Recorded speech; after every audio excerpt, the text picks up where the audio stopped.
ಇವತ್ತು ನಾವು ಜವಾರಿ ನಗರದಿಂದ ಎಲ್ಲ ಕನ್ನಡಿಗರಾಗಿ ನಾವಿವತ್ತು ಉತ್ತರ ಗೋವಾದಿಂದ ಆಯ್ಕೆಯಾಗಿರುವಂತಹ ಶ್ರೀಪಾದ್ ಬಾವು ಅವರಿಗೆ ಒಂದು ಶುಭ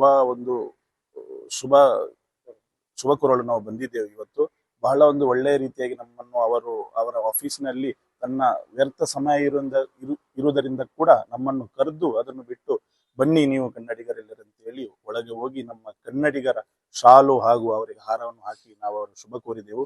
ಅದೇ ರೀತಿ ಸ್ವಲ್ಪ ನಾವು ಚರ್ಚೆ ಕೂಡ ಮಾಡಿದ್ದೆವು ನಮ್ಮ ಕನ್ನಡಿಗರ ಬಗ್ಗೆ, ಯಾವ ರೀತಿ ನಾವು ಉತ್ತರ ಗೋವಾದಲ್ಲಿ ಕೂಡ ಕನ್ನಡಿಗರು ಯಾವ ರೀತಿ ಕೆಲಸ ಮಾಡಿದ್ದಾರೆ, ಅದೇ ರೀತಿ ದಕ್ಷಿಣದಲ್ಲಿ ಗೋವಾದಲ್ಲಿ ಕೂಡ ನಾವು ಕೆಲಸ ಮಾಡಿದ್ದೇವೆ ಅಂತ.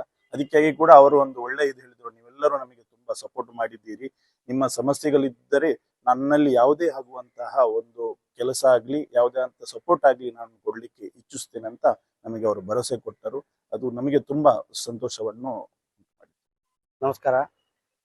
ಇಂದು ಮಾನ್ಯ ಶ್ರೀಪಾದ್ ನಾಯಕ್ ಅವರು ಮತ್ತೊಮ್ಮೆ ಕೇಂದ್ರ ಸಚಿವ ಸ್ಥಾನವನ್ನು ಸಚಿವರಾಗಿದ್ದು ಮತ್ತು ಅವರು ಸತತ 6 ಬಾರಿ ಸಂಸದರಾಗಿ ಆಯ್ಕೆಯಾಗಿದ್ದಕ್ಕೆ ಮತ್ತು ಮತ್ತೊಮ್ಮೆ ಅವರು ಕೇಂದ್ರ ಮಂತ್ರಿಮಂಡಲದಲ್ಲಿ ಸ್ಥಾನವನ್ನು ತೆಗೆದುಕೊಂಡಿದ್ದ ಒಂದು ಉದ್ದೇಶ ಸಲುವಾಗಿ ಮಾನ್ಯ ಶ್ರೀ ನರೇಂದ್ರ ಮೋದಿ ಅವರ 3.0 ವಿಕಸಿತ ಭಾರತ ಸರ್ಕಾರದ ಒಂದು ಮಂತ್ರಿಮಂಡಲದಲ್ಲಿ renewable energy power and renewable ಎನರ್ಜಿಯ ಒಂದು ಮಂತ್ರಿಗಳಾಗಿ ಮರು ನೇಮಕಗೊಂಡಿದ್ದಾರೆ. ಆ ಒಂದು ಶುಭ ಸಂದರ್ಭದಲ್ಲಿ ನಮ್ಮ ಜವಾಹರನಗರ ಕನ್ನಡ ಸಂಘದ ವತಿಯಿಂದ ಮತ್ತು ಜವಾಹರನಗರದ ಕನ್ನಡಿಗರ ಪರವಾಗಿ ನಾವು ಅವರಿಗೆ ಶುಭ ಹಾರೈಸಲು ಇವತ್ತಿನ ದಿವಸ ಬಂದಿದ್ವಿ. ಕನ್ನಡಿಗರ ಅನೇಕ ಸಮಸ್ಯೆಗಳ ಕುರಿತು ಅವ್ರ ಜೊತೆ ಚರ್ಚೆ ಮಾಡಿದ್ವಿ.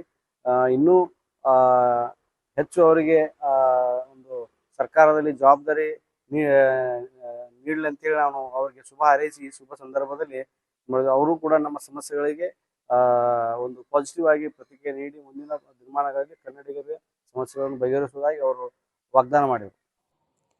ಕನ್ನಡ ಹಾಗೂ ಗೋವಾ ಕನ್ನಡಿಗರಿಗಾಗಿ ನೂತನವಾಗಿ ಆರಂಭಗೊಂಡಿರುವ ಗೋವಾ ಕನ್ನಡ ನಮ್ಮ ಯೂಟ್ಯೂಬ್ ಚಾನೆಲ್ ಅನ್ನು ಸಬ್ಸ್ಕ್ರೈಬ್ ಮಾಡಿ, ನಮ್ಮೆಲ್ಲ ವಿಡಿಯೋಸ್ಗಳನ್ನು ಲೈಕ್ ಮಾಡಿ, ಶೇರ್ ಮಾಡಿ ಹಾಗೂ ನಮಗೆ ಸಪೋರ್ಟ್ ಮಾಡಿ.